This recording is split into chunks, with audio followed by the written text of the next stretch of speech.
প্রিয় শিক্ষার্থী বন্ধুরা, আশা করি সবাই ভালো আছেন, সুস্থ আছেন এবং নিরাপদে আছেন। আজকে আমরা নতুন সাবজেক্ট শুরু করব, দ্য লিমিটেশন অ্যাক্ট 1908। এটি আমার নোটের 6 নম্বর আইন,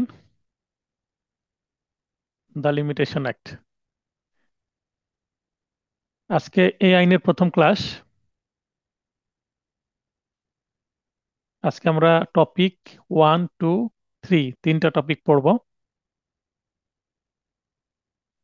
তো যারা ক্লাসে আসার মোটামুটি চলে আসছেন, দু একজন আসছেন, তো ক্লাসটি শুরু করি। প্রথম টপিক হচ্ছে nature, scope and objectives of the limitation act. অর্থাৎ লিমিটেশন অ্যাক্টের প্রকৃতি, পরিধি ও উদ্দেশ্য কি। অর্থাৎ যদি ট্র্যাডিশনাল প্রশ্ন দু একটা চলে আসে, তো এখান থেকে যে দুইটা প্রশ্ন আমি রেখেছি আসতেও পারে।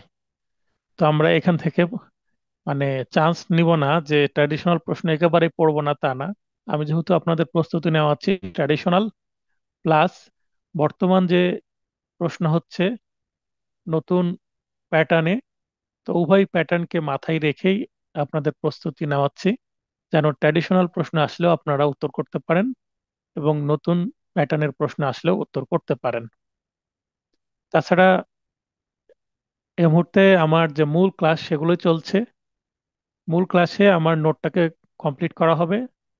এছাড়া পাশাপাশি তো ক্লাস টেস্টের মাধ্যমে কিছু নতুন প্রশ্ন আমি প্র্যাকটিস করাচ্ছি এবং আপনাদেরকে এমন দক্ষতা তৈরি করার চেষ্টা করছি যে মানে এই দক্ষতা আপনাদের মধ্যে আসুক, যেন আপনারা একটা আনকমন প্রশ্ন উত্তর করতে পারেন। একটা প্রশ্নের মতো আরেকটা যদি একটু পরিবর্তন করে প্রশ্ন আসে, যেন সমস্যা না হয়। এবং যখন রিভিশন ক্লাস হবে, এই যে নতুন প্রশ্ন, বিশেষ করে প্রবলেমেটিক কোশ্চেন এবং ড্রাফটিং, এগুলোর উপরে একটু বেশি জোর দেওয়া হবে।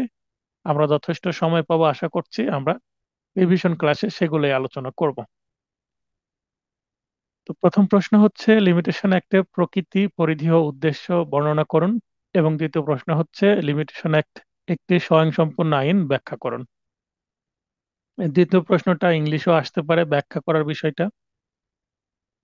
তামাদি আইনের প্রকৃতি, অর্থাৎ আইনটা কেমন, ন্যাচারটা কেমন। তামাদি শব্দটি আরবি শব্দ। এর আবিধানিক অর্থ হলো কোনো কিছু বিলুপ্ত হওয়া কিংবা বাধাপ্রাপ্ত হওয়া। মূলত দা লিমিটেশন অ্যাক্ট 1908 একটি পদ্ধতিগত আইন।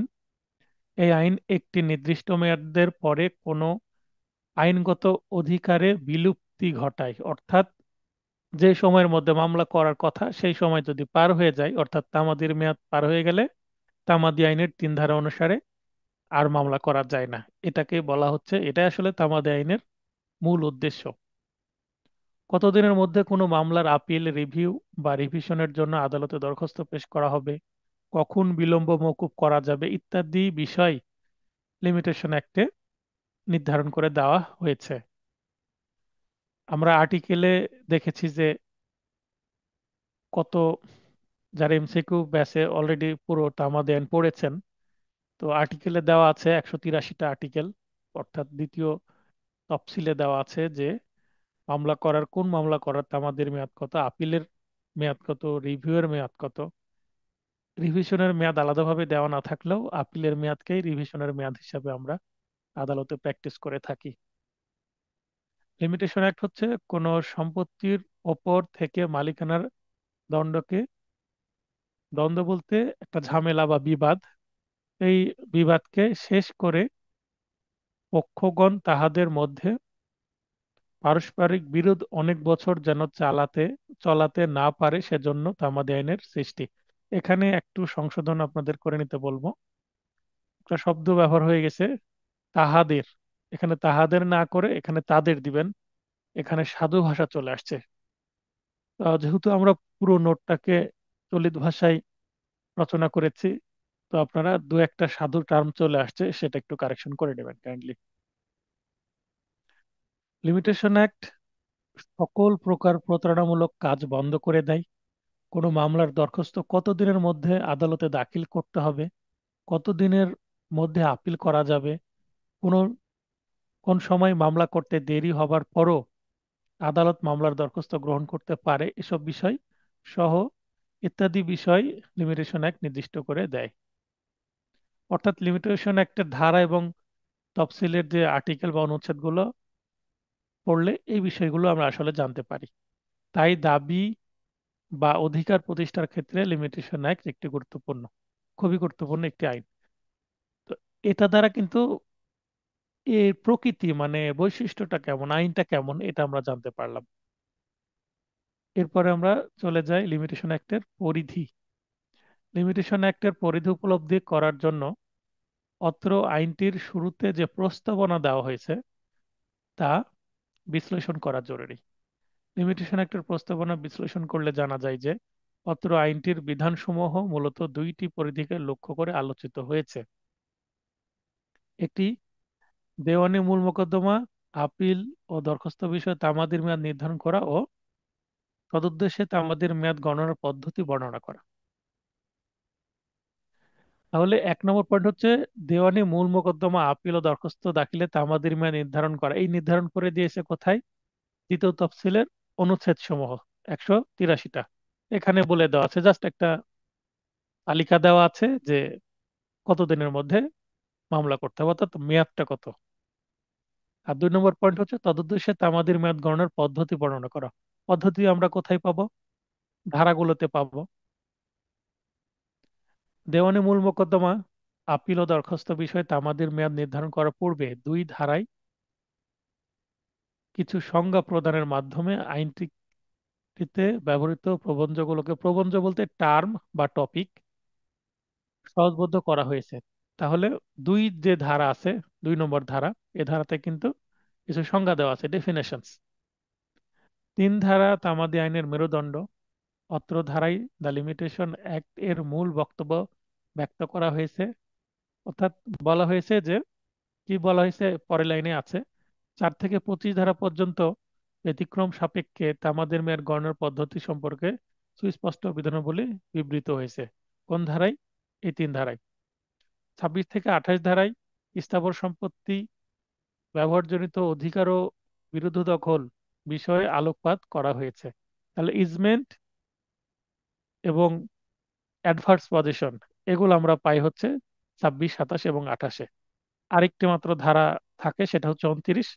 29 ধারায় অত্র আইনের প্রযোজ্যতার পরিধি উল্লেখ করা হয়েছে, অর্থাৎ এই আইনটি কোন ক্ষেত্রে প্রযোজ্য, কোন ক্ষেত্রে প্রযোজ্য নয়। অত্র ধারা মতে বিশেষ আইনসমূহ যেখানে তামাদি বিষয়ে স্পষ্ট বিধান রয়েছে, অর্থাৎ যেমন নারী ও শিশু নির্যাতন দমন আইন, তারপরে যৌতুক নিরোধ আইন, তারপরে এনআই অ্যাক্ট যেটা মানে নেগোশিয়েবল ইনস্ট্রুমেন্ট অ্যাক্ট, তারপরে বিশেষ ক্ষমতা আইন যেটাকে স্পেশাল পাওয়ার অ্যাক্ট বলা হয়। তো এই ধরনের যেগুলো বিশেষ আইন আছে, জেনারেল ল না, সেগুলোর যে মামলা করার বিধান এবং আপিল কতদিনের মধ্যে করতে হবে, তদন্ত কতদিনের মধ্যে করতে হবে, সবকিছু ডিটেলস দেওয়া আছে কোথায়? ওই আইনে। যেমন নারী ও শিশুর নির্যাতন দমন যে আইন, এই আইনটা কিন্তু এই আইনের মধ্যে 2 in 1, মানে 2 ধরনের বিধান আছে। 2 in 1 কেন বলছি? আমরা জানি পেনাল কোড হচ্ছে একটি সাবস্ট্যান্টিভ ল, অর্থাৎ মূল আইন, আর সিআরপিসি হচ্ছে পদ্ধতিগত আইন। তাহলে সিআরপিসি এবং পেনাল কোড দুইটার কম্বিনেশনে কিন্তু মামলা পরিচালিত হয়। তেমনি পেনাল কোডে অপরাধের সংজ্ঞা দেওয়া হয়েছে, কত সাজা সেটা বলা আছে। তেমনি পেনাল কোডের মতো করেই অপরাধের সংজ্ঞা দেওয়া হয়েছে এবং কি দেওয়া হয়েছে? সাজা দেওয়া হয়েছে কোথায়? নারী ও শিশু নির্যাতন দমন আইনে। আবার সিআরপিসিরও কিছু বিষয় সেখানে ইনক্লুড করা হয়েছে। সিআরপিসিতে যেমন বলা হয়েছে কিভাবে তদন্ত করা হবে, কোথায় ফাইলিং হবে মামলা, সাধারণ মামলায়। পেনাল কোডের মামলা কিভাবে ফাইলিং হবে, কিভাবে তদন্ত হবে, কিভাবে পরিচালনা করা হবে, কোন আদালতে বিচার হবে, সবকিছুই কিন্তু সিআরপিসিতে বলে দেওয়া আছে।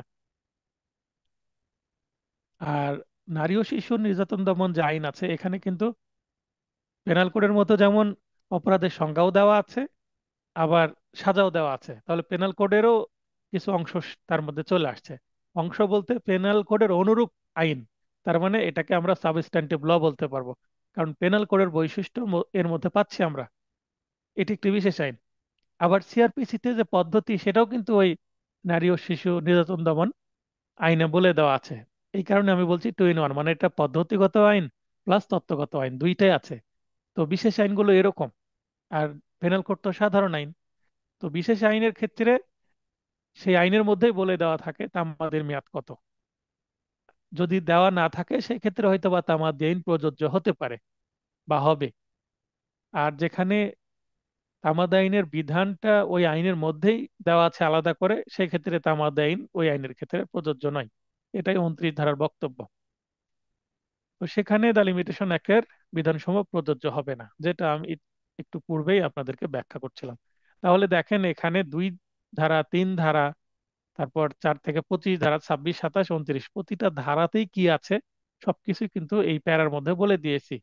যেটা দ্বারা আমি কি বোঝালাম, এই আইনের পরিধিটা কেমন, অর্থাৎ এই আইনটা কতটা ব্যাপক। একটা বৃত্তের পরিধি, যেমন একটা বৃত্তের পরিধি যদি ব্যাসার্ধ বড় হয় তাহলে বৃত্তের পরিধি অনেক বড় হয়ে যাবে, যেটাকে রেডিয়াস বলা হয়। তেমন এই আইনের অনেক ব্যাপকতা কতটুকু, পরিধি কতটুকু, মানে এটা কত বড় বা কত ছোট, এর মধ্যে আসলে কি আছে, কন্টেন্টটা কি, কোন কোন ক্ষেত্রে প্রযোজ্য, কোন কোন ক্ষেত্রে প্রযোজ্য নয়, সেটাকে আসলে পরিধি বলা হচ্ছে। এছাড়াও সকলের সুবিধার্থে অত্র আইনের প্রথম তফসিলে দেওয়ানি মূল মোকদ্দমা রিভিউ আর দেওয়ানি ও ফৌজদারি আপিল এবং বিভিন্ন দরখাস্ত বিষয়ে তামাদির মেয়াদ নির্ধারণ করে দেওয়া হয়েছে। তাহলে দেখেন এখানে দেওয়ানি মূল মোকদ্দমা অর্থাৎ শুট ও রিভিউ, দেওয়ানি ও ফৌজদারি আপিল, তার মানে এখানে ফৌজদারি মূল মোকদ্দমার বিষয় কিন্তু নাই তামাদি আইনে। মূল মোকদ্দমা শুধু দেওয়ানি আছে, আর রিভিউ শুধু দেওয়ানির। আর ফৌজদারি মামলা তো রিভিউ হয় না। তাহলে ফৌজদারি মামলা শুধু আপিল হবে এবং কিছু দরখাস্ত হবে। তাই এখানে আমি আলাদা করে বলেই দিয়েছি দেওয়ানি মূল মোকদ্দমা ও রিভিউ, অর্থাৎ দেওয়ানির ক্ষেত্রে মূল মোকদ্দমা রিভিউ এবং দেওয়ানির ক্ষেত্রে আপিল প্লাস দরখাস্ত, মানে দেওয়ানির 4টা বিষয় তামাদি আইনে আছে: মূল মোকদ্দমা, 2 নম্বর হচ্ছে রিভিউ, 3 নম্বর হচ্ছে আপিল, 4 নম্বর হচ্ছে পিটিশন বা দরখাস্ত। 4 প্রকার বিষয় দেওয়ানির আছে তামাদি আইনে। আর ফৌজদারির শুধুমাত্র 2টা বিষয় আছে, 1 নম্বর হচ্ছে আপিল এবং 2 নম্বর হচ্ছে পিটিশন বা দরখাস্ত। রিভিউ নেই এবং মূল মোকদ্দমা নেই ফৌজদারি। লিমিটেশন অ্যাক্টে রিভিশন দায়েরের আলাদাভাবে মেয়াদ না থাকলেও সাধারণত বা সাধারণ আপিল দায়েরের মেয়াদকে রিভিশন দায়েরের মেয়াদ ধরে আদালত সমূহে প্র্যাকটিস চলমান আছে। এখানে একটি শব্দে আপনারা যদি, এখানে সাধারণ লেখা আছে, এখানে সাধারণের পর একটা ত দিয়ে দিবেন, সাধারণত, তাহলে বাক্যটা একেবারে পারফেক্ট হয়। এরপর আমরা পড়ব হচ্ছে এই তামাদি আইনটা কেন তৈরি করা হলো, এই আইনের প্রয়োজনীয়তা বা উদ্দেশ্য। এখানে আপনারা ব্র্যাকেটে বা এখানে স্ল্যাশ চিহ্ন দিয়ে অথবা দিয়ে প্রয়োজনীয়তাও লিখতে পারেন। মানে এই আইনের প্রয়োজনীয়তা বা নেসেসিটি, নেসেসিটি আর অবজেক্টিভ একই জিনিস। অবজেক্টিভ মানেই উদ্দেশ্য। তামাদি আইন বা লিমিটেশন অ্যাক্ট, এটা কিন্তু 1908 সালের 9 নং আইন। উল্লেখ করলেও হলো, না করলেও সমস্যা নেই। এই আইনটি 7 আগস্ট 1908 সালে প্রণীত হয়। এটি দেওয়ানি মামলার মেয়াদ সম্পর্কিত আইন একীভূত ও সংশোধন করণার্থে এবং অন্যান্য উদ্দেশ্যে প্রণীত একটি আইন। এরপরে আমরা চলে যাব একটি, justice delayed is justice denied, এটি একটি নীতি। এই নীতির উপর তামাদি আইন প্রতিষ্ঠিত। অর্থাৎ যেখানে বিচার বিলম্বিত হয় সেখানে ন্যায় বিচার ব্যাহত হয়। এই শব্দটা দিয়ে কিন্তু, মানে এই সেন্টেন্সটা দিয়ে আবার ব্যাখ্যা করতে আসতে পারে। ফলে ন্যায় বিচার নিশ্চিতকল্পে বিলম্ব এড়ানো উদ্দেশ্যকে সামনে রেখে আইন প্রণেতাগণ দ্য লিমিটেশন অ্যাক্ট রচনা করেন। নিম্নে অত্র আইনের প্রধান প্রধান উদ্দেশ্য সমূহ উল্লেখ করা হলো। এখানে যে justice delayed is justice denied, এটার কিন্তু আবার একটা বিপরীত সেন্টেন্স আছে, সেটা হচ্ছে জাস্টিস হারিড ইজ জাস্টিস বারিড। হারিড বলতে তাড়াহুড়া করে যে জাস্টিসটা করা হবে, ইজ জাস্টিস বারিড, বারিড বলতে কবর দেওয়া। তার মানে যদি তাড়াহুড়া খুব বেশি করা হয় সেক্ষেত্রেও কিন্তু ন্যায় বিচার কি হবে? ব্যাহত হবে। অতএব খুব দেরিও করা যাবে না, আবার খুব তাড়াহুড়াও করা যাবে না। দুইটা গুরুত্বপূর্ণ। নির্ধারিত সময়ের মধ্যেই আইনের আশ্রয় গ্রহণ করতে পক্ষদের বাধ্য করা, এটা তিন ধারায় আছে। তার মানে তিন ধারায় তামাদের মেয়াদ পার হয়ে গেলে আর মামলা নিবে না আদালত, মামলা খারিজ করে দিবে। কর্মতৎপর হতে সকলকে অনুপ্রাণিত করা। কর্মতৎপর কেন? মনে করেন যে আপনার কাছে একটা মামলা আসলো, আপনি অ্যাডভোকেট কিংবা আপনি মক্কেল, আপনারই নিজের সমস্যা, আপনি আরেকজন অ্যাডভোকেটের কাছে গেছেন, তো যার অধিকার সেই অধিকারের জন্য যদি মামলা করতে হয় তাহলে দ্রুত অ্যাডভোকেটের কাছে যেতে হবে। অ্যাডভোকেটের কাছে আসার পর অ্যাডভোকেট সাহেব যদি দেখেন মামলার করার জন্য আর 2 দিন হাতে আছে, তাহলে খুব দ্রুত 2 দিনের মধ্যেই সবকিছু রেডি করে ফেলতে হবে, ফাইলিং করে ফেলতে হবে। কিছু কাগজ যদি কমতি থাকে, ফাইলিং করে দেওয়ার পরে দরখাস্ত দিতে হবে যে এই কাগজগুলো আসুক, তারপরে প্রয়োজনে আমলে গ্রহণ করবেন। যেহেতু তামাদির মেয়াদ পার হয়ে যাচ্ছে, আমরা দ্রুত ফাইলিং করে ফেললাম আর্জি দাখিল করে। প্রয়োজনে পরবর্তীতে আর্জি সংশোধনও করা যাবে কাগজপত্র সবগুলো পাওয়ার পরে। অতএব দ্রুত মামলাটা ফাইলিং যেন করে ফেলা হয়। তাহলে কর্মতৎপর মানে অ্যাক্টিভ থাকতে হবে। আপনি অ্যাডভোকেট মামলা নিলেন, অনেকদিন মামলাটা ফেলে রাখলেন, তার মানে এটা কর্মতৎপরতার বিপরীত, অলসতা বা অবহেলা। তো এটা করলে মামলা কিন্তু তামাদির মেয়াদ পার হয়ে যাবে। তখন আবার আপনি অ্যাডভোকেট হলে আপনার মক্কেলকে রেমেডি দিতে পারবেন না। আর যদি মক্কেল হন তাহলে তো আপনি অধিকার থাকলেও আপনার আদালতের কাছে এসে যে একটা আদালতের মাধ্যমে প্রতিকার পাওয়ার বিধান, সেটা আপনি কাজে লাগাতে পারবেন না। তো সবাইকেই কি হতে হবে? কর্মতৎপর হতে হবে, অ্যাক্টিভ হতে হবে। আইন সম্পর্কে সচেতন হতে সকলকে অনুপ্রাণিত করা। শুধু কর্মতৎপর হলেও হবে না, আইনটা তো জানতে হবে, এই মামলাটা কতদিনের মধ্যে করতে হবে সেটা জানতে হবে। আইন জানি না এটা বললে কিন্তু আদালতে কোনো অজুহাত চলবে না। সুদূর অতীতের দাবি আদায়ের পথ রুদ্ধ করা। দাদা বা দাদার বাবার আমলে, যেমন কিছুদিন আগে আমার একটা ফোন আসছে, মানে ওই এলাকাতে আমার নতুন মামলা কয়েকটা আসছে, সেখানে আমি দুইজনকে অলরেডি ডিগ্রি নিয়ে দিয়েছি খুব দ্রুত। তো ওই এলাকায় একটু আমার পরিচিতি তৈরি হয়েছে। তো আমার এক মক্কেলের থেকে আমার মোবাইল নম্বর নিয়ে একজন ফোন দিয়েছেন, ফোন দিয়ে আমাকে বলছে যে সিএস খতিয়ান, খতিয়ান সম্পর্কে আপনাদের আশা করি কম বেশি ধারণা আছে। সিএস খতিয়ান, তারপরে হয়েছে এসএ খতিয়ান, তারপরে আরএস খতিয়ান, এখন বিএস খতিয়ান হচ্ছে। সব জায়গায় হয়নি, কিছু কিছু জায়গায় হয়েছে। তো মূলত লেটেস্ট খতিয়ান বলতে আমরা আরএস খতিয়ানকেই ধরলাম। তো আরএস এর আগে এসএ, এস এর আগে হচ্ছে সিএস। তো বলছে সিএস খতিয়ানে আমার দাদার নাম আছে, কিন্তু এসএ এবং আরএস খতিয়ানে অন্যদের নাম চলে আসছে এবং অন্যরা সম্পত্তি ভোগ দখল করছে। তো এখানে আমরা ওয়ারিশ সূত্রে আমরা তো পাওয়ার কথা সম্পত্তি, না পেয়ে অন্যরা ভোগ দখল করছে। আমি বললাম তারা কি জমি কিনেছে আপনার দাদার থেকে বা আপনার বাবা থেকে বা আপনাদের বংশের কারোর কাছ থেকে? বলছে না। তো মামলা করলে কি পাবেন? তো আমি পরামর্শ দিলাম পাবেন, কিন্তু এতদিন পরে মামলা করতে আসছেন, 12 বছর পরে। 12 বছর কেন, 50 বছর পার হয়ে গেছে, তারপরও এখানে পদ্ধতি আছে। তো এই যে শুধু অতীতের দাবি আদায়ের পথ রুদ্ধ করা, এখানে আদালতে গেলে এটা প্রমাণ করা টাফ হয়ে যাবে। তবে হ্যাঁ, মামলা প্রথমে কি করতে হবে? এসআর অ্যাক্টের 42 ধারায় ঘোষণামূলক মামলা করতে হবে, সত্যের ঘোষণা যে এই এই সম্পত্তির মালিক তারা। এবং এই ঘোষণামূলক মোকদ্দমায় যদি ডিক্রি পাওয়া যায়, অপরপক্ষ কি বলবে? মানে কোনো তো ব্যাখ্যা দিতে পারবে না সিএস থেকে এসিতে তাদের নাম কিভাবে আসলো। তারা যদি বলে যে ক্রয় করেছি, তাহলে তো ক্রয়ের দলিল দেখাতে হবে তাদের।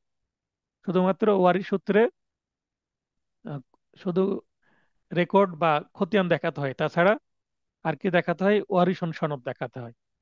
অথবা যদি নিজেদের মধ্যে বাটোয়ারা হয়, বাটোয়ারা দলিল দেখাতে পারে। এটা মানে মৌখিক বাটোয়ারা তো আর ডকুমেন্ট তৈরি হলো না।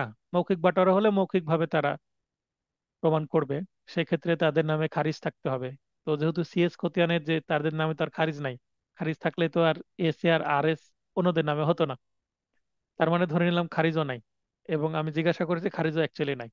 তো এই মামলায় কিন্তু জিতা যেমন টাফ, আবার অপরপক্ষ যদি আসে তাদেরও কিন্তু জিতা টাফ আছে। আলটিমেটলি সিএস এর পক্ষে যাওয়ার সম্ভাবনা আছে, এত ধরে নিলাম জিতে গেল আমার মক্কেল। এরপরে কি? পরে মামলা করতে হবে। এই মামলায় যে একটা রিসেন্ট ডেট দেখিয়ে 10 বছরের আগে এই সম্পত্তিটা তারা ভোগ দখল করছে, এইভাবে একটা দেখিয়ে মামলা করতে হবে দখল উদ্ধারের। অর্থাৎ এখানে দুইটা মামলা করতে হবে। প্রথমে দখল উদ্ধারের মামলা করলে কিন্তু হবে না, প্রথমে মামলা করতে হবে সত্য আছে সিএস অনুসারে, আমার দাদা ছিল, তারপর বাবা এবং আমি পাবো, এইভাবে। আশা করি বিষয়টা বুঝতে পেরেছেন। তো এইটা করতে গেলে সুদূর অতীতের দাবি আদায়ের পথ রুদ্ধ করা, অলরেডি রুদ্ধ হয়ে গেছে। কি কারণ রুদ্ধ হয়েছে? দুইটা মামলা করতে হচ্ছে। 12 বছরের মধ্যে আসলে দখল উদ্ধারের মামলা করলেই হতো। তারপরে এটা করলে অনেক কোর্ট কিন্তু এই ধরনের মামলা এন্টারটেন করতে চাইবে না। তারপরে কোর্টকে কনভিন্স করলে হয়তোবা আমরা 18 ধারা নিয়ে আসতে পারি। তামাদি আইনের 18 ধারা কি প্রতারণামূলক ভাবে এগুলো আমাদের কাছ থেকে কি করা হয়েছে, দূরে রাখা হয়েছে। বা বলতে পারে যে আমরা বুঝতে পারিনি বিষয়গুলো, আমাদের কাছ থেকে এগুলো আলাদা করে রাখা হয়েছে। বা আমাদের এই অ্যাডভোকেট কি অজুহাত দিবে যে মক্কেল সবাই অশিক্ষিত, তারা বিষয়গুলো বুঝতে পারেনি। তো এগুলো চ্যালেঞ্জ আছে মানে মামলায় জিতা, তবে জিতা যাবে না তা না, সমস্যা আছে এই আর কি। তো এটা হচ্ছে 4 নম্বর, সুদূর অতীতের দাবি আদায়ের পথ রুদ্ধ করা। রুদ্ধ করে দিয়েছে অলরেডি কিছুটা। তারপরে হচ্ছে সুদূর অতীতের কোনো বিরোধ টিকিয়ে রাখার পথে প্রতিবন্ধকতা সৃষ্টি করা। যেমন দাদারা আমলের সম্পত্তি এখন নেওয়ার চেষ্টা করছে, হয়তোবা মক্কেল আমার কাছে আসবে। তো এই প্রতিবন্ধকতা তো সৃষ্টি হচ্ছে, আমি তো ডিরেক্ট দখল উদ্ধারে মামলা করতে পারছি না, আমাকে ডাবল মামলা করতে হচ্ছে এবং মামলাগুলো চলবে, দেরি হবে। তারাও দেখানোর চেষ্টা করবে এতদিন ধরে আমরা দখল করে আছি, বা তারা উল্টো মামলা করতে পারে আমরা দখল করে অ্যাডভার্স পজিশন পেয়ে গেছি, এটসেট্রা এটসেট্রা। তো এখানে কোন উকিল কিভাবে কোর্টকে কনভিন্স করছে এটা ডিপেন্ড করছে। তারপরে আবার আপিল আছে, আপিলের পরে রিভিশন থাকতে পারে। তো প্রতিবন্ধকতা বা বাধা তো চলে আসছে। দীর্ঘকাল ধরে মামলায় জড়িয়ে পড়ার আশঙ্কা রোধ করা। তো দীর্ঘকালে যে এতদিন পরে মামলা করতে আসছে, তো জড়িয়ে পড়ার পথ রোধ হয়ে যাচ্ছে। যদি এতদিন পরে না আসতো তাহলে তো মানে তারাও বুঝতে পারছে এই মামলায় আমাদের জিতার সমস্যা আছে, বা খরচ অনেক হবে, বা দীর্ঘদিন মামলা চলতে পারে, বা হেরে যাওয়ার সম্ভাবনা আছে। তাদের মধ্যে কি আছে? একটা দ্বিধা আছে, তাই দ্রুত আসছে না। হয়তো বা আরো দু একজন উকিলের কাছে পরামর্শ করবে, তারপরে মেবি আসবে। আইনগতভাবে অক্ষম ব্যক্তিদের সহায়তা করা। অক্ষম ব্যক্তিদের সহায়তা কত কত ধারায় আছে? 6, 7, 8 এবং 9 ধারায়। লিগেলি ডিজেবল যারা আছে, 3 প্রকারের ব্যক্তি আমরা জানি। প্রতারণার মাধ্যমে সত্য আদায়ে প্রতিবন্ধকতা সৃষ্টি করা, 18 ধারায় যেটা আছে। বিবাদ স্থায়ীভাবে মীমাংসা করা, অর্থাৎ যদি 3 ধারে বলে দেয় যে আর মামলা করার সুযোগ নেই, এইটা তামাদি মেয়াদ পার হয়ে গেছে, 18 ধারা বা 12 ধারা বা 14 ধারা কোনো ধারায় সুবিধা নেওয়া যাচ্ছে না, সেই ক্ষেত্রে স্থায়ীভাবে বিবাদ মীমাংসা হয়ে গেছে, মানে এটা সময়ই সমাধান করে দিয়েছে, আদালতে আর আসার সুযোগ নাই। এবং এই সময়ের সাথে তামাদি আইন বিষয়টাকে সেটেল করে দিয়েছে অটোমেটিক। সর্বোপরি সমাজে শান্তি প্রতিষ্ঠা করাই তামাদি আইনের প্রধান উদ্দেশ্য, যেটা 26, 27 এবং 28 ধারায়। অর্থাৎ ইজমেন্ট কেউ যদি পেয়ে যায়, একটা রাস্তা মানুষ অনেকদিন ধরে দখল করে আছে, চলাচল করছে, সেই রাস্তাটা যদি কারো ব্যক্তি সম্পত্তি হয়, সেই সম্পত্তি সে যদি এই রাস্তার উপরে বাড়ি তুলতে চায় বা কোনো অবকাঠামো তৈরি করতে চায়, তাহলে হয়তোবা একটা গ্রামের হয় 10,000, 20,000 মানুষ ক্ষতিগ্রস্ত হবে। বা কম হোক 2-3 হাজার মানুষও হলো তো কম না। তো একজন ব্যক্তির স্বার্থের জন্য বা একটা পরিবারের জন্য, একটা বংশের জন্য পুরো গ্রামের মানুষ হয়তোবা আর রাস্তা পাবে না বের হওয়ার। তো ইজমেন্ট পেয়ে গেল। তারপর 28 ধারা অ্যাডভার্স পজিশনের বিষয়টা, এতদিন ধরে সে সম্পত্তির খাজনা দেয়নি, কিচ্ছু করেনি, খোঁজ খবর নেয়নি, ওই যে সিএস এর যে মালিকের কথা বলছি। আর যারা এসএ তে এবং আরএস এ যাদের নাম আসছে তারা নিশ্চয়ই খারিজ করেছে, খাজনা দিচ্ছে নিয়মিত, সরকারের তো রেভিনিউ জেনারেট হচ্ছে। তো এই যে 28 ধারা অ্যাডভার্স পজিশনের আইনটা তৈরি করেছে ব্রিটিশ কেন? আগে জমির মূল্য কম ছিল, তারপরে ব্রিটিশরা যখন দেখছে যে খাজনা দিচ্ছে না মানুষ, কিন্তু শুধু শুধু জমি দখল করে আছে, তখন তারা দেখলো যে এইভাবে উৎসাহিত করে আইনটা যে 12 বছরের বেশি কেউ যদি জোর করে দখল করে থাকে এবং খাজনা দেয়, প্রমাণ করতে পারে সে যে এটা সে জোর করে দখল করেছে এবং খাজনা দিচ্ছে, তাহলে সম্পত্তিটা তার হয়ে যাবে। এই আইনটা আসার পরে অনেকেই কি, কেউ জোর করে চাষাবাদ করছে বা বাড়ি করে আছে বা কোনো পুকুর চাষাবাদ করছে, তাকে আর বাধা দেয়নি মূল মালিক, যার কাগজ কলমে বা পৈতৃক সূত্রে যে সম্পত্তি পাবে। কারণ সম্পত্তি তখন দাম নেই, আবার সম্পত্তি ভোগ দখল করলে আবার খাজনাও দিতে হবে, এই কারণে খাজনা দেওয়ার ভয়ে হয়তোবা সম্পত্তি ছেড়ে দিয়েছে অনেকেই।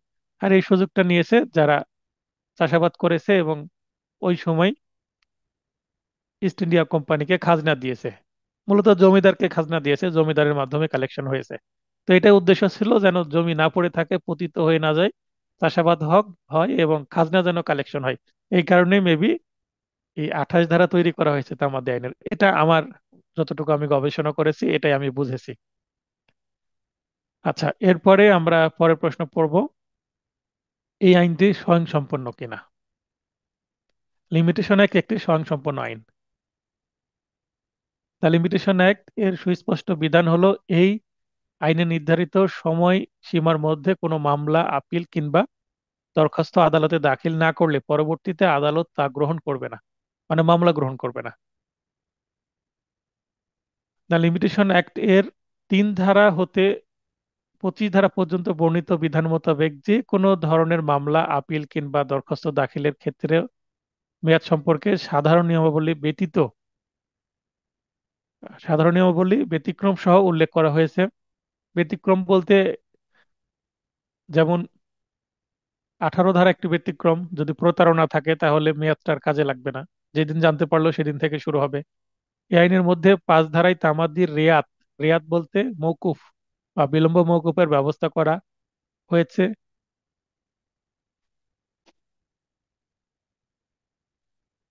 লিমিটেশন অ্যাক্টের 28 ধারায় জবরদখলের মাধ্যমে স্থাবর সম্পত্তির মালিকানা সত্ত্ব বিলুপ্ত হয় এবং জবরদখলকারী সত্ত্ব অর্জনের সময়সীমার বিষয়ে নির্ধারিত বিধানাবলী বর্ণিত হয়েছে। মানে আইনে কি কি নাই এটা বোঝানো আছে, সবকিছুই আছে। তো এটা স্বয়ংসম্পূর্ণ আইন এভাবে বলার চেষ্টা করছি। ইহা ছাড়া অত্র আইনের 26 ও 27 ধারায় ব্যবহৃত, এখানে ইহা না লিখে আপনারা, ইহা না লিখে এইটি লিখবেন। ইহা হচ্ছে সাধু ভাষা। 26 ও 27 ধারায় ব্যবহার সিদ্ধ অধিকার অর্থাৎ ইজমেন্ট যেটাকে বলা হচ্ছে, অর্জনের সময়সীমা সম্পর্কে বিধান রয়েছে। তাই এই আইনের 5 ধারা অনুযায়ী বিলম্ব মওকুফের যে ব্যবস্থা রাখা হয়েছে, উক্ত বিধান ছাড়া আদালত ন্যায় বিচারের স্বার্থে লিমিটেশন অ্যাক্টের দ্বারা অনুমোদিত সময়সীমা ব্যাপারে কোনো অনুমান বা ক্ষমা প্রদর্শন করবেন না। সুতরাং যে দাবি তামাদি হয়ে যায় তার সময়সীমা বাড়ানোর এখতিয়ার আদালতের নেই। এমনকি তামাদিকৃত দাবি বা অধিকারকে আদালত পুনর্জীবিত করতে পারে না। তাই লিমিটেশন অ্যাক্ট বলতে এমন এক স্বয়ংসম্পূর্ণ আইনকে বোঝায় যে আইন দ্বারা সর্বপ্রকার দাবি বা সত্যের দণ্ডকে অবিরাম গতিকে দীর্ঘায়িত করার সুযোগ না দিয়ে বরং তা চিরদিনের জন্য নিষ্পত্তি করার করাই সাহায্য করে থাকে। তাছাড়া এই আইন প্রতারণামূলক কার্যক্রম প্রতিরোধ করে, 18 ধারাকে ইঙ্গিত করা হচ্ছে।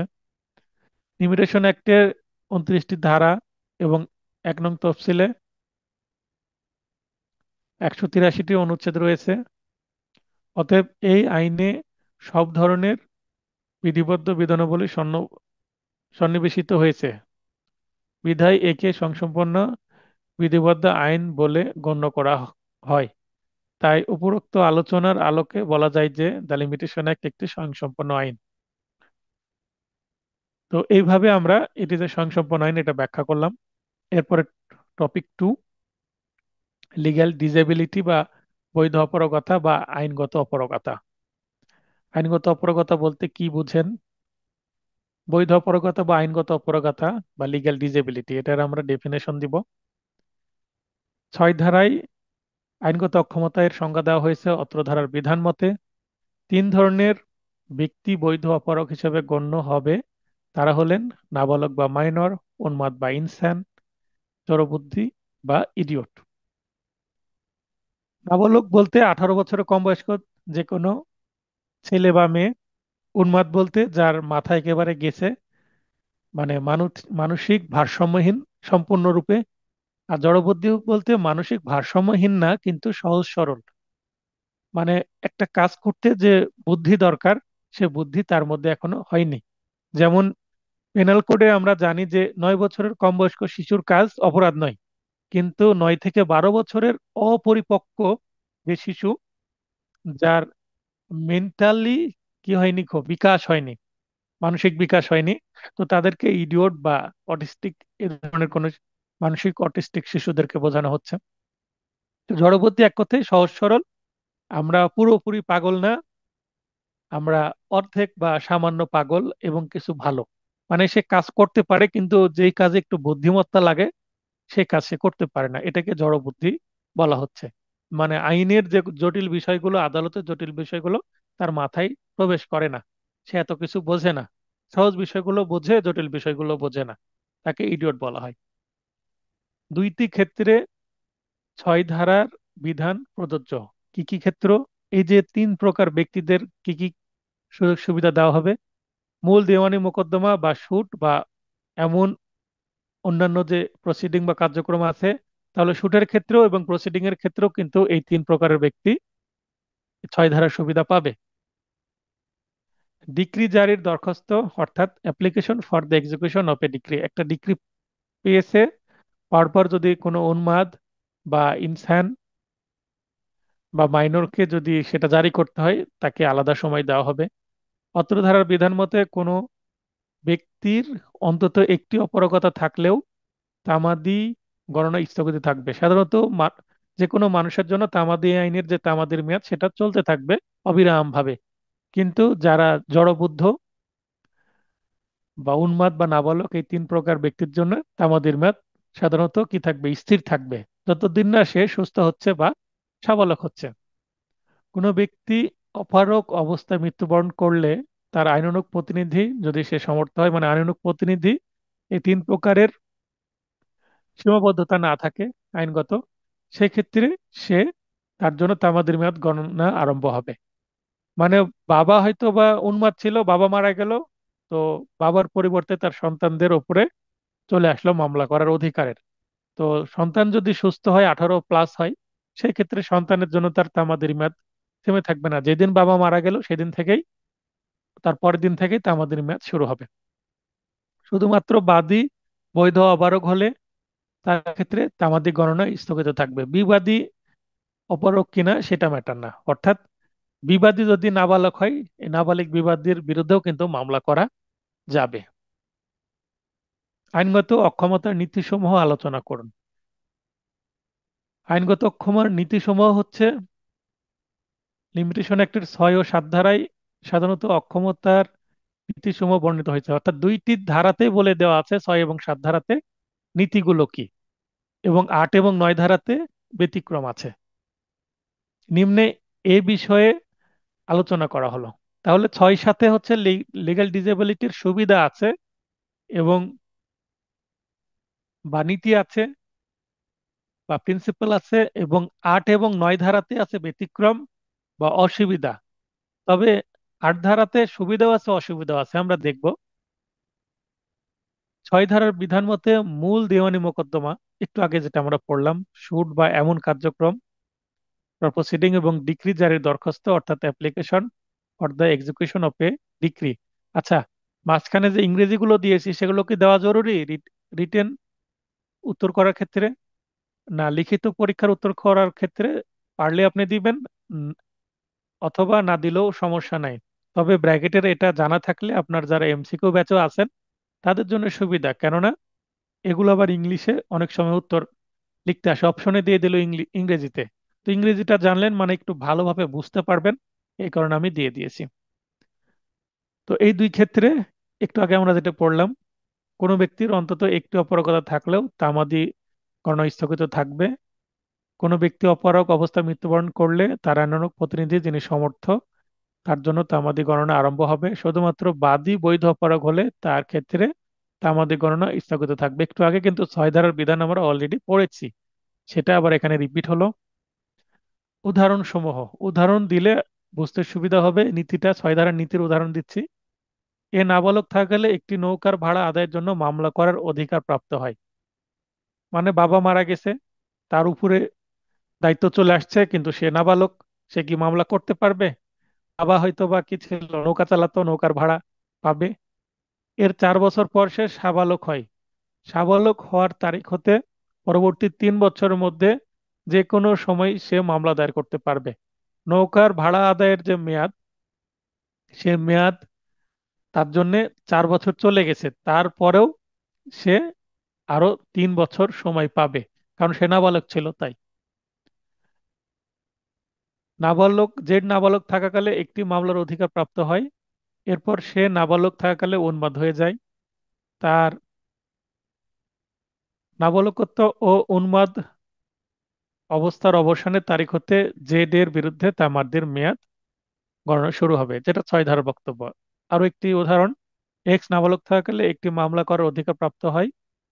এক্স এর নাবালক থাকাকালে এক্স নাবালক থাকাকালে মারা যায় এবং তার নাবালক পুত্র, এখানে একটা মজার বিষয়, এক্স নাবালক থাকাকালে মারা গেল, আবার তার আবার একটা নাবালক পুত্র আছে। তার মানে এই যে এক্স, সে বাল্য বিবাহ করেছিল, এক্স বাল্য বিবাহ করেছিল, এক্স এখানে নারী না পুরুষ উল্লেখ করা নাই।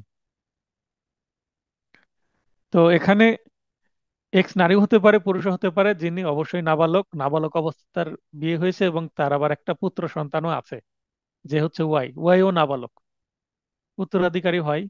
ওয়াই এর নাবালকত্ব অবসানের তারিখ হতে ওয়াই এর বিরুদ্ধে তামাদির মেয়াদ গণনা শুরু হবে। তাহলে এখানে এক্স এর বাবা মনে করেন পি, তো পি হয়তোবা মারা গেছে, মারা যাওয়ার পরে এক্স এর উপরে দায়িত্ব আসছে, কিন্তু এক্স বিবাহিত এবং সে নিজেও একজন বাবা, তারপরও এক্স নাবালক, 18 বছর পূর্ণ হয়নি।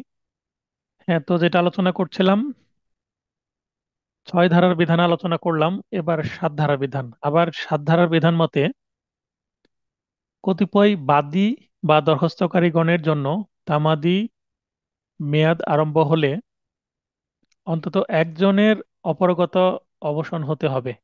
তবে একজনের জন্য তামাদি গণনা আরম্ভ হলে তা সকলের জন্যই অতিবাহিত হতে থাকবে। উদাহরণ পড়লে আরো ভালো বুঝতে পারবেন 7 ধারার বিধান। এ একটি ফার্মের নিকট দেনাগ্রস্ত। বি, সি ও ডি যার অংশীদার, অর্থাৎ বি, সি, ডি এই তিনজন হচ্ছে ফার্মের মালিক। আর এ হচ্ছে এই ফার্মের কাছ থেকে কোনো কিছু নিয়েছে, তার মানে এ হচ্ছে ঋণে আছে এই ফার্মের প্রতি। তো এ চাচ্ছে যে এই ঋণটা পরিশোধ করতে। তাহলে পরিশোধ করতে যে দেখছে যে বি হচ্ছে উন্মাদ, সি হচ্ছে নাবালক, আর ডি যেহেতু বি ও সি এর সম্মতি ছাড়াই এ কে দেনামুক্ত করতে পারে, হয়তোবা এ ফার্মের কাছ থেকে কোনো কিছু ক্রয় করেছিল। এই ফার্মের প্রকৃত যারা মালিক ছিল তারা হয়তোবা বি আর সি এর পূর্বপুরুষ, পিতা হতে পারে।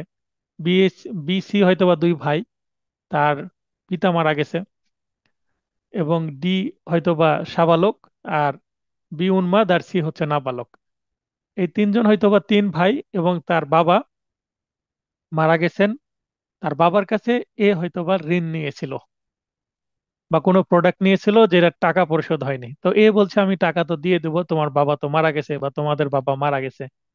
তখন এখানে ডি বলবে আমি তো সুস্থ আছি, আমি তো সাবালক, আমি তো এখন ব্যবসা দেখছি, আমাকে টাকা দিয়ে দেন।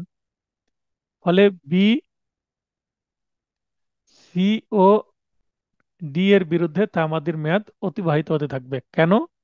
কারণ ডি যেহেতু এ কে দেনামুক্ত করতে পারে, এ যদি টাকা সময় মতো না দেয় তাহলে ডি কিন্তু মামলা করতে পারবে।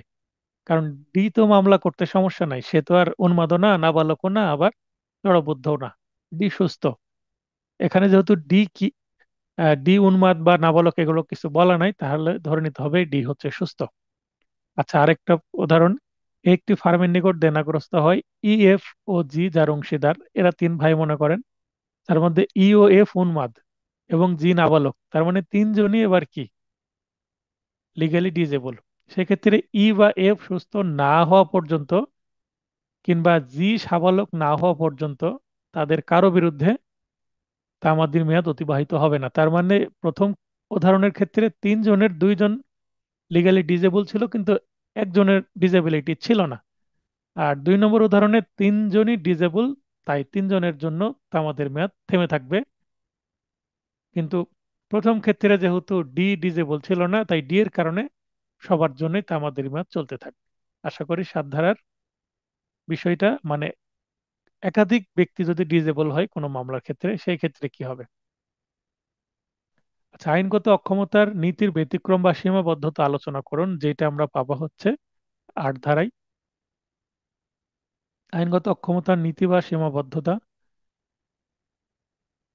নীতির ব্যতিক্রম বা সীমাবদ্ধতা হচ্ছে 8 ধারায় আইনগত অক্ষমতার নীতির ব্যতিক্রম বর্ণিত হয়েছে। নিম্নে এই বিষয়ে আলোচনা করা হলো। 8 ধারা এসে বলছে, 8 ধারা বিধান মতে 6 ও 7 ধারায় বর্ণিত আইনগত অক্ষম ব্যক্তিদের জন্য তামাদের মেয়াদ স্থগিত সংক্রান্ত নীতিসমূহ অগ্রকয়ের বা প্রিয়াম্পশন মোকদ্দমার ক্ষেত্রে প্রযোজ্য নয়। তাহলে প্রিয়াম্পশন একটা মামলা, এই মামলার ক্ষেত্রে কিন্তু প্রযোজ্য নয়। অর্থাৎ অগ্রকয়ের মোকদ্দমার ক্ষেত্রে কোনো আইনগত অক্ষমতার জন্য মোকদ্দমা দায়েরে তামাদের মেয়াদ স্থগিত থাকবে না। আবার অন্যান্য মোকদ্দমার ক্ষেত্রে আইনগত অক্ষমতার অবসানের পর মোকদ্দমা দায়েরের জন্য অতিরিক্ত সর্বোচ্চ 3 বছর সময় পাওয়া যাবে। এই যে ম্যাক্সিমাম 3 ইয়ার্স, এটা একটা সীমাবদ্ধতা। তার মানে একজন নাবালক বা জড়বুদ্ধ ব্যক্তি সুস্থ হয়ে বা সাবালক হওয়ার পরেই দেখলো যে তার জন্য আর মাত্র 3 বছর সময় আছে, তার বেশি আর সময় নেই। সে যদি, তার মানে এটা একটা সীমাবদ্ধতার মধ্যে পড়ছে, তার টাইমটাকে লিমিটেড করা আছে 3 বছর ম্যাক্সিমাম, এটা আনলিমিটেড করা নাই। উদাহরণসমূহ, নাবালক থাকাকালে একটি মিরাস আদায়ের জন্য মামলা করার অধিকার প্রাপ্ত হয়, এর 11 বছর পর সে সাবালক হয়। মিরাস আদায়ের জন্য সাধারণত আইন অনুসারে তার মামলা দায়ের করার জন্য মাত্র 1 বছর সময় অবশিষ্ট আছে। কেননা মিরাস আদায়ের জন্য মামলা করার তামাদির মেয়াদ হচ্ছে 12 বছর। 11 বছর পার হয়ে গেছে। সাধারণ নিয়ম অনুসারে যদি সাবালক হতো তাহলে সে মাত্র আর 1 বছর সময় পেত। কিন্তু সে যেহেতু নাবালক, সে সাবালক হয়ে দেখছে যে তার মাত্র আর 1 বছর আছে সময়।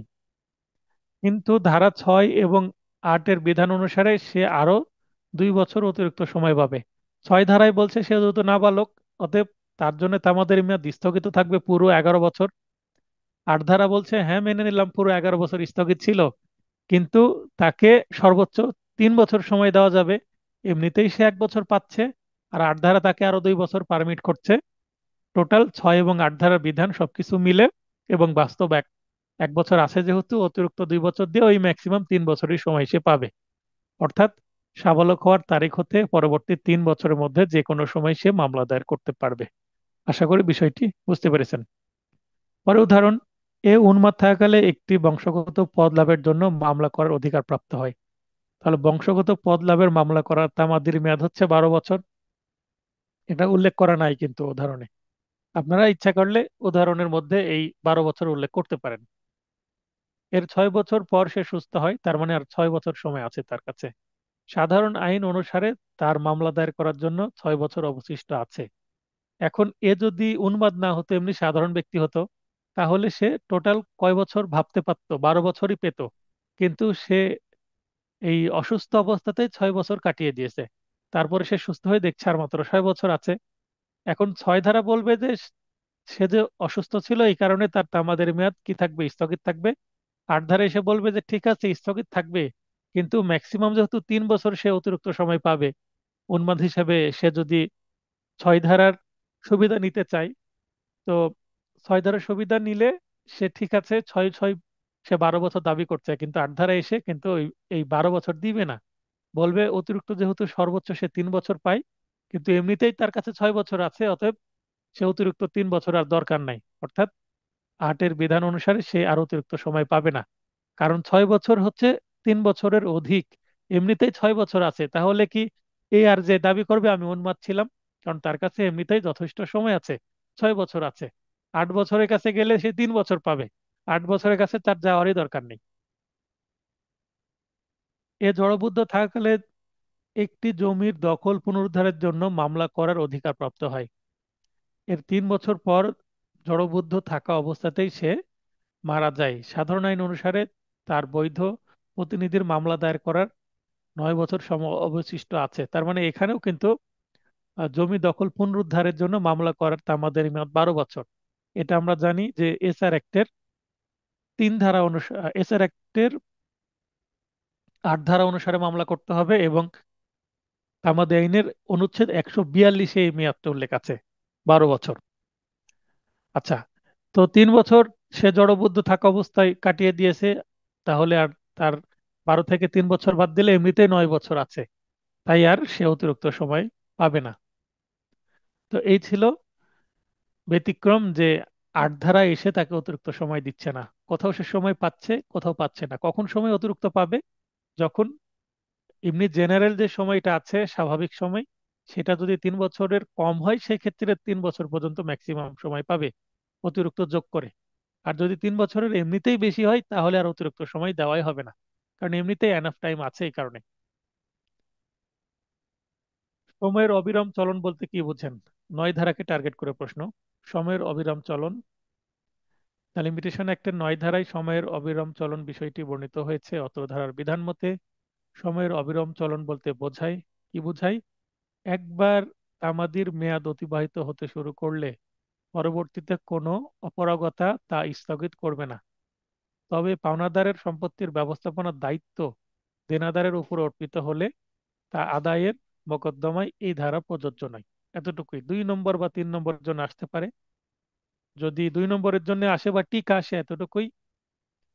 একটা উদাহরণ দিয়ে দিবেন বানিয়ে, তাহলে হয়ে গেল। এরপরে আজকের সর্বশেষ topic, topic 3, computation of limitation, computation of period of limitation, অর্থাৎ তামাদির মেয়াদ গণনা। কম্পিউটেশন বলতে গণনা করা বা ক্যালকুলেশন করা। 2টি প্রশ্ন পড়ব। দ্য লিমিটেশন অ্যাক্ট এর 12 ধারার আলোকে তামাদি মওকুফের পরিধি আলোচনা করুন। তাহলে 12 ধারা আলোচনা করতে হবে। 12 ধারায় গণনার বিধান বলা আছে। লিমিটেশন অ্যাক্টের 12 ধারায় বলা আছে আইনানুগ কার্যক্রমে যে সময় বাদ দিতে হবে, অর্থাৎ গণনা করার সময় যেই সময়গুলো মাইনাস করতে হবে, সে সম্পর্কে আলোচনা করা হয়েছে। তার মানে তামাদির যে মূল মেয়াদ, এই মূল মেয়াদ থেকে এই যে 12 ধারায় যে সময়গুলো নষ্ট হয় বা ব্যাহত হয় কোনো কিছু পেতে, তো এই সময়গুলো মূল মেয়াদ থেকে বাদ যাবে, অর্থাৎ মাইনাস হবে। এগুলো বিবেচনায় নিতে হবে, এগুলো সাপেক্ষেই আলোচনার মানে তামাদের মেয়াদ গণনা করতে হবে। Appeal, leave to appeal, review, revision ইত্যাদির ক্ষেত্রে যে ডিক্রি বা আদেশের জন্য এমন আবেদন করা হচ্ছে, তা প্রচারের দিন এবং উক্ত ডিক্রি বা আদেশের সইমুহরি নকল উত্তোলনের সময় তামাদির মেয়াদ গণনা থেকে বাদ দিতে হবে। মূল মামলার ক্ষেত্রে যে দিন মামলার কারণ উদ্ভব হয়েছে, অর্থাৎ যে দিন মামলার কজ অফ অ্যাকশন বা মামলা করার দিন শুরু হয়েছে, সেই দিনও সেই দিনটিও সেই দিনটিও বাদ দিয়ে তামাদি মেয়াদ গণনা করতে হবে। অর্থাৎ যেদিন থেকে, মনে করেন যে যেদিন বাদীকে তার সম্পত্তি থেকে বিবাদী বেদখল করেছে, যেই তারিখে বেদখল করলো সেই তারিখটা বাদ দিয়ে পরের দিন তারিখ থেকে মেয়াদ শুরু হবে। 9 ধারায় মামলা করতে হলে 6 মাসের মধ্যে মামলা করতে হয়। এছাড়া অ্যাক্টের 9 ধারার কথা বলছি। শুধু দখল এবং বেদখল প্রমাণ করতে হয়। অর্থাৎ লিমিটেশন অ্যাক্টের 12 ধারার বিধান অনুসারে তামাদি মওকুফের পরিধি নিম্নরূপ। এখানে 4টা যে পয়েন্ট সেটা উল্লেখ করে দেব। এমসিকিউ এর জন্য 4টা পয়েন্ট জেনে রাখা জরুরি। আইনানুগ কার্যধারায় যেই সময় তামাদের মেয়াদ হতে বাদ যাবে, যেদিন হতে গণনা শুরু, অর্থাৎ কজ অফ অ্যাকশন যেদিন শুরু হলো, ও কার্যধারা নকল পেতে ব্যপ্ত সময় গণনা থেকে বাদ যাবে। রায় ঘোষণার দিন, যেদিন রায় দিল সেই দিন বাদ যাবে, পরের দিন থেকে গণনা শুরু হবে, সেদিন বাদ যাবে। আর রায়ের নকল পেতে ব্যপ্ত সময় গণনা হতে বাদ যাবে। রায় দিল, সেই দিন দরখাস্ত করে দিলেন 1 সপ্তাহ, 2 সপ্তাহ, 1 মাস পরে। যেমন আমার গত মাসের 15 তারিখে আমি একটি মামলা রায় পেয়েছি, এই রায়ের নকলে দরখাস্ত করে দিয়েছি, আমি আগামীকাল নকল পাবো, অর্থাৎ 18 তারিখে পাবো। সেক্ষেত্রে 1 মাস 3 দিন আমার সময় চলে গেল এই রায়টা পেতে।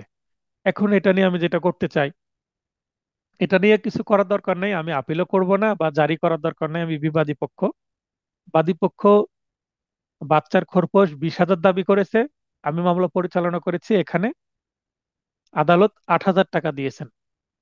তার মানে আমার মক্কেল সন্তুষ্ট, 20,000-এর বিপরীতে 8,000 টাকার রায় হয়েছে। বাদী বিবাদী উভয় পক্ষ হচ্ছে এমবিবিএস ডাক্তার। এই কারণে তার 6 বছরের কন্যা সন্তান যে এক বছর ক্লাস ওয়ানে পড়ছে, তার জন্য প্রতি মাসে 8,000 টাকা খরচ। এবং এখানে যে মূল বাদী, 1 নম্বর বাদী মানে আমার মক্কেলের এক্স ওয়াইফ, তিনি কোনো খরপোশ পাবেন না, কারণ তিনি নিজে ইচ্ছায় চলে আসছেন, এটা আমি প্রমাণ করে দিয়েছি। এই কারণে মামলা করেছিলেন উনি প্রায় 9.5 লক্ষ টাকা, 9,80,000 টাকার মামলা করেছিলেন, এবং মামলা 2 বছর চলেছে। তো এটা যুক্ত করে প্রায় 12-13 লক্ষ, 12 থেকে 13 লক্ষ টাকার একটা ডিক্রি এক্সপেক্ট করছিলেন কারা, বাদীপক্ষ। কিন্তু এই মামলায় শুধুমাত্র 16,000 টাকার ডিক্রি হয়েছে। 2 মাসের খরপোশ দিতে হবে। আর কি, প্রতি মাসে এই নেক্সট মাস থেকে শুধু বাচ্চার খরপোশ, স্ত্রী কোনো খরপোশ পাবে না, কারণ তিনি স্বেচ্ছায় চলে গেছেন এই কারণে। এবং তিনি মোহরানা এবং ঈদতকালীন খরপোশও পাবেন না, কারণ তিনি যথেষ্ট পরিমাণে স্বর্ণ নিয়ে আসছেন, 18 ভরি স্বর্ণ নিয়ে আসছেন। এবং তাদের যে মোহরানা, সেটা ছিল মাত্র 5 লক্ষ টাকা। এই কারণে আদালত এখানে আমার পয়েন্ট অফ ভিউ থেকে আমি প্রমাণ করতে সক্ষম হয়েছি, আর্গুমেন্ট সবকিছু মিলে আমি ডকুমেন্টারি এভিডেন্স দিয়েছি, তাই আমার পক্ষে মোটামুটি রায় চলে আসছে। আমার মক্কেল জাস্ট রায়ের কপিটা নিতে চাচ্ছেন, এই কারণে উত্তোলন করেছি আমি, আগামীকাল হাতে পাবো। তাহলে এখানে সময়, আমি এটা কেন উদাহরণ দিলাম, দেখেন 1 মাস 3 দিন সময় চলে গেল। এখন যদি কথার কথা এটা যদি অপরপক্ষ তুলে ওনারা যদি আপিল করতে চান, অপরপক্ষের আইনজীবীর সাথে কথা বলেছে, আপিল করবে না, কারণ 8,000 টাকা যথেষ্ট একটা অ্যামাউন্ট। আবার প্রতি মাসে 800 টাকা করে বৃদ্ধি, সরি প্রতি বছর 800 টাকা করে বৃদ্ধি পাবে, মানে প্রতি জানুয়ারি মাসে 800 টাকা বৃদ্ধি পাবে। 25 সালে তাকে দিতে হবে 8,800 টাকা করে, 26 সালে আবার 9,600 টাকা করে দিতে হবে, মানে 800 টাকা করে প্লাস হতে থাকবে। তো এটা আমার মক্কেল মেনে নিয়েছে, অর্থাৎ সন্তানের পিতা। তো রায়ের যে সময়, এই রায়ের নকল পেতে যে সময়টা চলে গেল, যদি অপরপক্ষ আপিল করতে চান, তারাও যদি রায়ের নকল নিতে চান, তাদেরও কিন্তু এই সময়টা বাদ যাবে। আচ্ছা, রোয়েদাদ তথা শ্রম আদালত বা সালিসের রায়। রোয়েদাদ ইংলিশে বলা হয় অ্যাওয়ার্ড। এটা কি জিনিস? শ্রম আদালত অর্থাৎ লেবার কোর্টে যে রায়টা আসবে সেটাকে অ্যাকচুয়াল মানে জাজমেন্ট না বলে রোয়েদাদ বলা হয়, এবং সালিসের মাধ্যমে যে সিদ্ধান্ত আসবে বা রায় আসবে সেটাকেও অ্যাওয়ার্ড বা রোয়েদাদ বলা হয়। তো সেখানের যে নকল পেতে সময়, সেটাও কিন্তু বাদ যাবে, কারণ সেটাকে মানে এমনি নর্মাল কোর্ট না ধরা হলেও সেই সময়টাও কিন্তু তামাদি আইনের 12 ধারার মধ্যে চলে আসছে, যে সেটাও বাদ যাবে। কারণ লেবার কোর্টে বা যে সালিশ, ভিলেজ কোর্টে কোনো সালিশ হলো, সালিশে যে রায়টা আসলো, এটার বিরুদ্ধে কেউ যদি আপিল বা রিভিশনে যেতে চায়, তাহলে তাকে তো সুযোগ দিতে হবে। এই কারণেই 12 ধারায় সেই মেয়াদটাও দেওয়া আছে, যে রায় নিতে দেরি হলেও কোনো সমস্যা নাই, কারণ সেই সময়টা কি হচ্ছে, মূল যে মেয়াদ সেখান থেকে মাইনাস হচ্ছে। অতএব দেরি হয়ে যাচ্ছে, আমার মেয়াদ পার হয়ে যাচ্ছে, এরকম প্যানিক হওয়ার কোনো কিছু নাই। লিমিটেশন অ্যাক্টের 5 ধারায় বর্ণিত বিলম্ব মওকুফ ও 12 ধারায় বর্ণিত বিলম্ব মওকুফের মধ্যে পার্থক্য কি? পার্থক্য কিন্তু খুব, আমি কিন্তু দিচ্ছি আপনাদেরকে ক্লাস টেস্টে, বানিয়ে বানিয়ে পার্থক্য প্রশ্ন তৈরি করছি। এখানেও একটা মাত্র যদিও পার্থক্য পড়াচ্ছে, হয়তো বা আরো কিছু পার্থক্য আমি তৈরি করে দিব আপনাদের। এবং যে বিগত 2টি পরীক্ষার আমি এখনো অ্যান্সারিং হিন্ট দিইনি, আমি হয়তো বা এই সপ্তাহে দিয়ে দেব, তাহলে বুঝতে পারবেন যে কি কারণে আপনাদের নম্বর এরকম আসলো। আর যারা নিজে থেকেই জানতে চাইবেন যে আমার এই প্রশ্নের উত্তরে কেন আমি 0 পেলাম, প্রবলেমেটিক প্রশ্নের উত্তর যদি ভুল হয় আমি 0 দিয়ে দিয়েছি অনেককেই, হয়তো অনেকে বুঝতে পেরেছেন। বুঝতে না পারলে আমাকে মেসেজ করলে তো উত্তর পাবেন। লিমিটেশন অ্যাক্টের 5 ধারায় বর্ণিত বিলম্ব মওকুফ এবং 18 ধারায় বর্ণিত বিলম্ব মওকুফের পার্থক্য। এভাবে লিখো, অথবা নিম্নে দেওয়া হলো এভাবে লিখে আপনারা শুরু করলেন। 1 নম্বরের শিরোনাম কি? 5 ধারার শিরোনাম হলো ক্ষেত্র বিশেষে মেয়াদ বৃদ্ধিকরণ। এটা কিন্তু বিআর অ্যাক্টের বক্তব্য। আপনারা চাইলে এটা কোটেশন মার্কেও দিতে পারেন, বা উভয় পাশে একটা করে কমা অর্থাৎ টাইটেল মার্ক দিতে পারেন।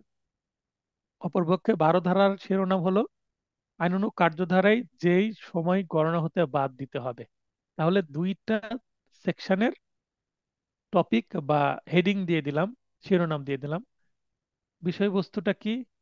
পাঁচ ধারার বিষয়বস্তু মূলত মেয়াদ বৃদ্ধির মাধ্যমে বিলম্ব মওকুফ, কিন্তু 12 ধারার বিষয়বস্তু মোটেও মেয়াদ বৃদ্ধি নয়, বরং কার্যধারার সময় গণনাপূর্বক তা বাদ দিতে হবে। এখানে দরখাস্ত করা লাগে না, জাস্ট মেয়াদ হিসাব করে বাদ দিতে হয়, কোর্টকে বুঝিয়ে দিতে হয় ব্যাখ্যা দিয়ে। তামাদিতে বারিত, তামাদিতে বারিত হবার পর পাঁচ ধারার প্রসঙ্গ আসে, অর্থাৎ মামলার এই আপিল বা রিভিশন এগুলো দায়ের করার জন্য যে তামাদির মেয়াদ, এটা যদি পার হয়ে যায় তারপরে পাঁচ ধারায় বিলম্ব মওকুফের দরকার পড়ে। তাছাড়া পাঁচ ধারার প্রসঙ্গ বা পাঁচ ধারার দরখাস্ত করার দরকারই হয় না। পক্ষান্তরে তামাদিতে বারিত হওয়ার পূর্বেই 12 ধারা প্রসঙ্গ আসে, অর্থাৎ এটা বারিত হওয়ার আগেই 12 ধারা অনুসারে আমার সময় এখনো আছে কিনা চিন্তা করতে তো হবে। অর্থাৎ কবে রায় হয়েছে, বা আমি যে কবে দরখাস্ত করেছি, আর দরখাস্ত করার পর রায়ের কপি হাতে পেলাম কবে, সবকিছু ক্যালকুলেশন কি করব, পাঁচ ধারা দরখাস্ত করার আগেই তো আমাকে করতে হবে যদি আমার প্রয়োজন হয়, অথবা আমার দরকারই হবে না 12 ধারা যদি আমাকে সেই সময়টা দেয়।